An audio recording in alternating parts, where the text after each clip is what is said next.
serigrafia, eu tive uma ideia brilhante. Eu tô sem o meu vidro da minha mesa reveladora no momento. Eu pensei, sabe aqueles efeitos sonoros de desenho animado? Então, tive essa ideia desse barulhinho. Tudo parecia muito certo. Tava tirando o vidro do quadro que eu tenho aqui. Era perfeito para o trabalho. Quase deu certo.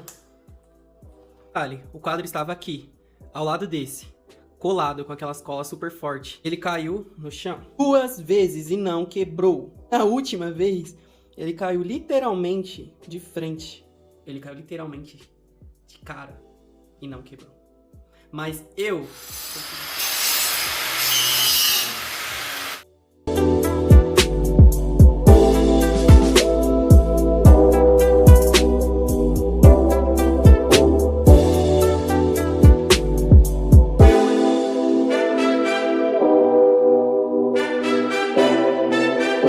Eu simplesmente esqueci que agora eu gravo vídeo pro YouTube e preciso gravar os processos. Mas estou aqui revelando a tela. Depois de 4 anos. Tá meio difícil porque eu não preparei nada pra gravar. Não preparei... não preparei o tripé nem nada. E eu tava com receio disso aqui dar errado, que nem pensei, mano, em gravar. Depois de 3 anos sem mexer com serigrafia, voltando a fazer serigrafia pela BQBR, hein?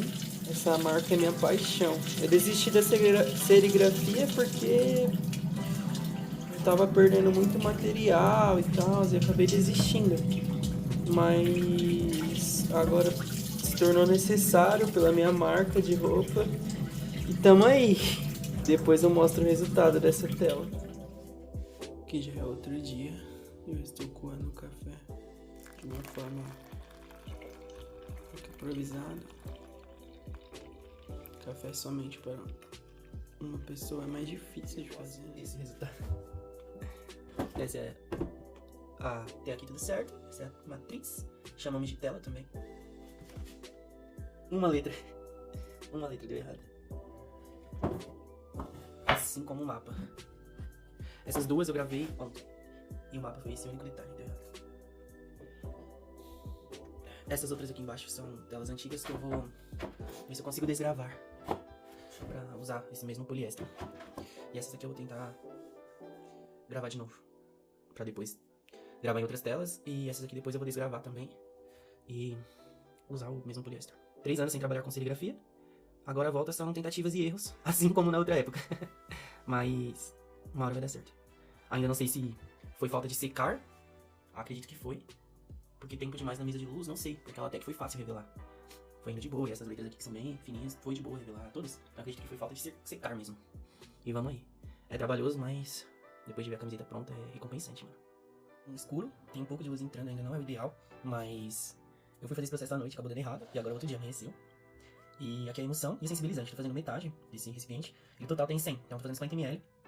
Tô fazendo essa volta pra serigrafia por partes. Não tenho muito prazo pra lançar essa edição da minha marca. O prazo é só que seja logo. Mas é isso, vamos fazer por partes, com calma. Agora eu tô mexendo aqui. E é meio ruim fazer isso com uma mão só. Mas é isso. Depois de mexer bem, deixar ela homogênea, misturar o sensibilizante na emulsão, deixa descansar um pouquinho e passa na tela. É meio difícil não fazer lambança.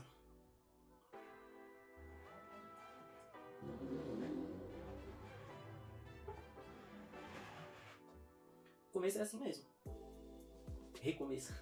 Mas no meu começo também eu perdia muita tela. Mano, uma curiosidade, toda vez que eu lembro eu fico triste. O nome disso aqui, desse bagulho transparente, é poliéster. E custa R$30 hoje em dia no metro. Na época, cara, quase eu vi. Na época eu não sei quanto era. Mas a gente achava que não tinha como remover essa emulsão. Então todo o trampo que a gente fazia, se desse certo ou não, depois que a gente não precisava mais da tela, principalmente quando errava, a gente descartava esse poliéster.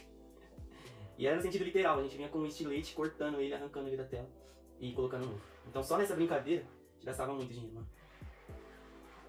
Infelizmente. Corta pra isso. A arte que eu ia gravar simplesmente colou na tela. E ela tava seca, eu não sei por que isso aconteceu. Ontem o fotolito tomou um pouco de água Mas não tinha estragado o desenho. Então eu achei que tava tudo certo. Mas é isso. Mais uma tentativa. Fiquei sem material. E é isso. Tô aqui no último dia de gravação de processo de serigrafia. E eu espero fortemente que seja realmente o último dia. Umedecendo o pano de água sanitária para tentar desgravar as telas. Vou tentar a forma que eu não sei se vai dar certo de primeira. Eu coloquei água sanitária na água pura. Mas se não der certo, eu vou fazer direto com o produto. São 5:30 da tarde daquele último dia que eu falei pra vocês que eu esperava que fosse o último dia. E eu ainda estou aqui, ó.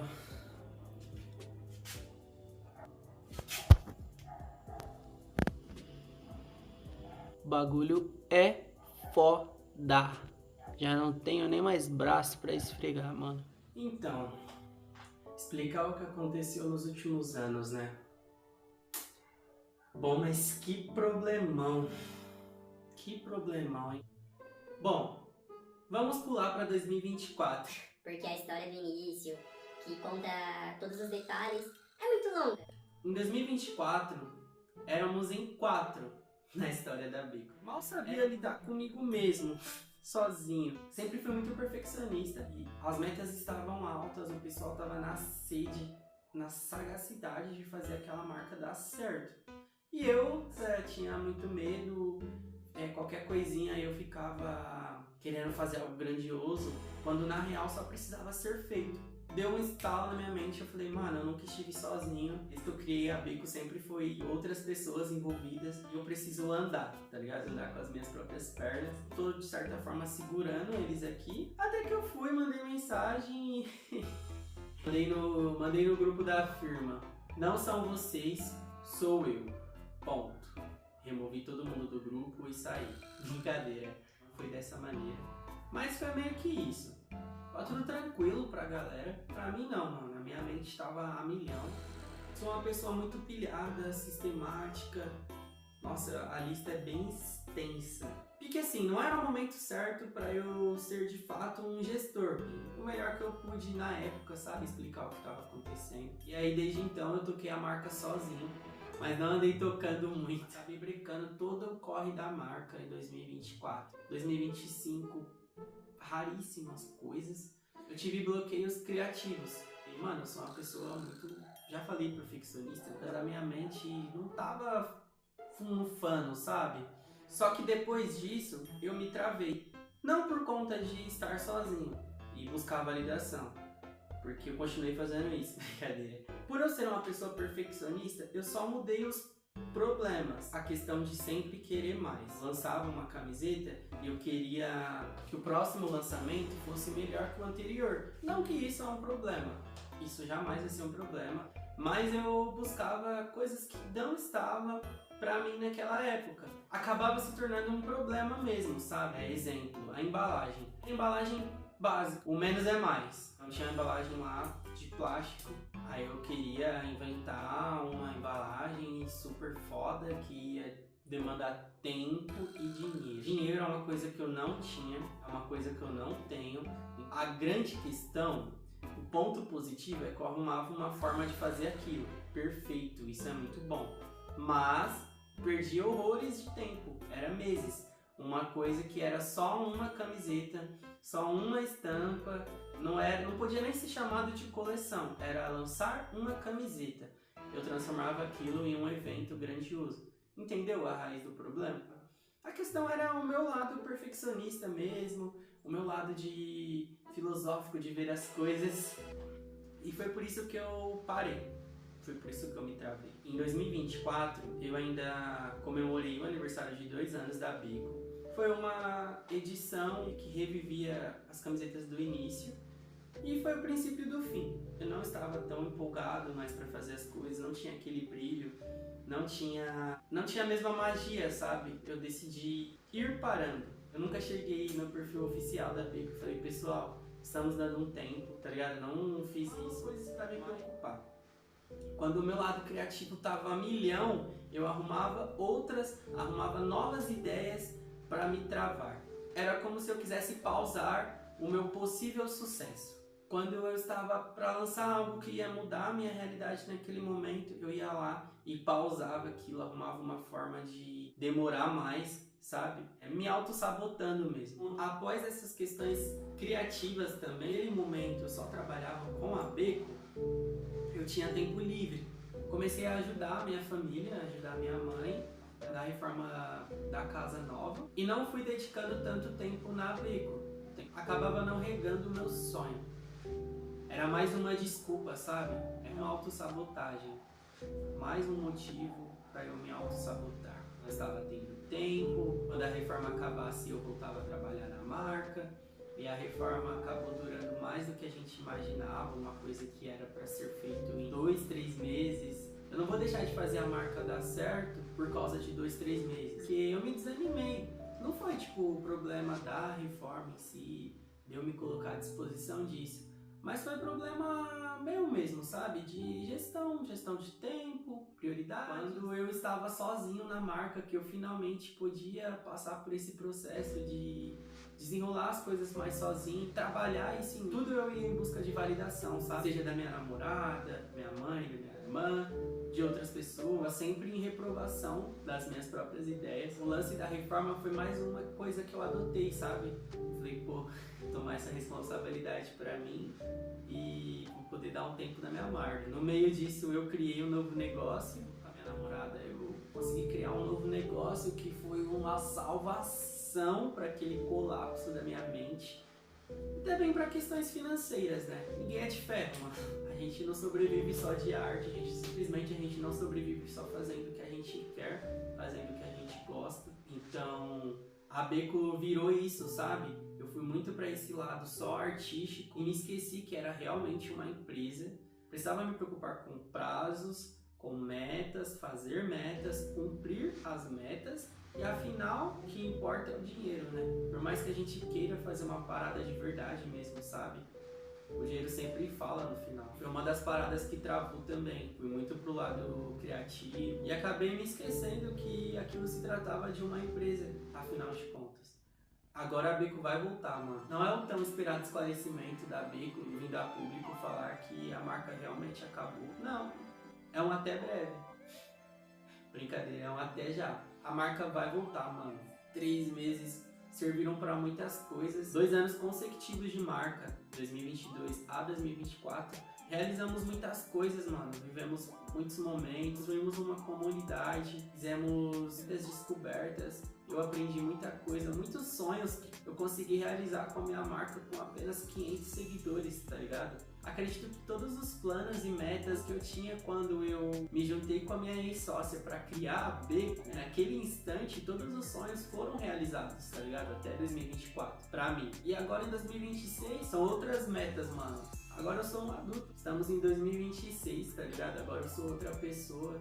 Cada dia nós, né, seres humanos, aprendemos alguma coisa. Em 4 anos de marca, eu aprendi muitas coisas. Vocês assistiram esse vídeo do início ao fim, viram o processo de serigrafia. A serigrafia é uma das coisas que ensina muito. Eu fiquei um tempo longe dela, um tempo distante dela, mas é uma coisa que ensina muito. Cada passo da serigrafia é um aprendizado, tá ligado? Tinha vontade de voltar a trabalhar com serigrafia, nem que fosse só artisticamente. Agora se tornou necessário ser de volta um trabalho. Eu vou estar estampando as próximas camisetas da Beko, vou cuidar dessa parte operacional. E a serigrafia é uma das coisas que ajuda a gente a trabalhar esse lance do perfeccionismo. Quando eu parei de trabalhar com ela há uns anos atrás, um dos motivos foi a questão do perfeccionismo também. Estar produzindo esse vídeo sobre os processos da serigrafia, né, esse documental de como foi tudo, me trouxe muitas lembranças. Eu busquei na minha memória coisas da época, essa parada do perfeccionismo já me perseguia. Eu já falei a palavra perfeccionismo nesse vídeo? Se não, não? É, eu sou. Então, tipo assim, agora eu estou me desprendendo, tá ligado? Esse outro negócio que eu abri com a minha namorada, brechó, é uma das paradas também que abriu muito a minha mente, me desconstruir de vários pensamentos, de várias questões do perfeccionismo. Antes eu queria fazer a melhor foto quando eu não tinha as melhores ferramentas. E não que isso foi um problema, tá ligado? Eu sempre fiz muito com pouco, a gente da Beco sempre fez muito com pouco. Enfim, eu tinha essas questões do perfeccionismo, então eu me travava muito. Agora é uma parada que isso já não é tão assim, eu percebo avaliando tudo o que aconteceu. Se a gente não parar e avaliar tudo o que já aconteceu na nossa vida, o que a gente está fazendo, sabe?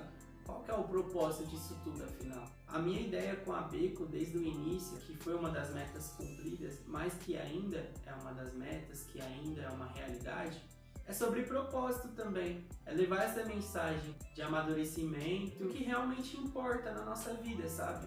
Eu quero inserir isso de alguma forma nas próximas coleções, edições, na comunicação da marca, sobre esse amadurecimento. Mano, a gente tem que pegar tudo que a gente já fez na nossa vida, todos os momentos, todas as situações, tudo que a gente se lembra também, porque é tanta coisa que a gente vive, né?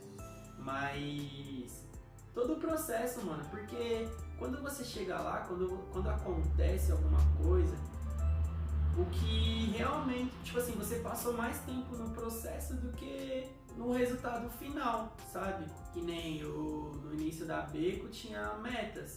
E muitas metas foram realizadas, só que eu demorei mais tempo no processo. E nesse processo eu conheci muitas pessoas, a gente conheceu muitos coletivos, a gente fez uma música. No caso, a Beco colaborou com a produção de uma música, que essa música era o tema de uma coleção nossa. Participamos de eventos, rolou muitas coisas na região que estamos situados. E isso era uma das metas também, sabe? São novas metas com esse propósito também, de olhar para o passado, não como algo triste, mas olhar para o passado como a história mesmo, sabe? Como parte do processo para algo maior que todos nós. E a Beco é isso. A Beco sempre foi sobre comunidade e não vai deixar de ser.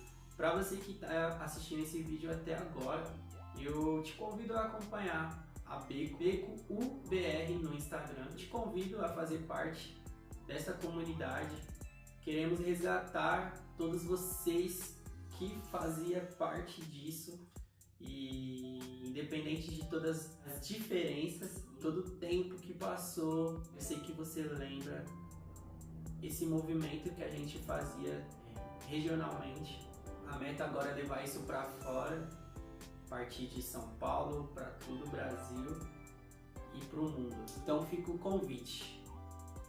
Vamos salvar o mundo juntos? Sim, o mundo precisa ser salvo.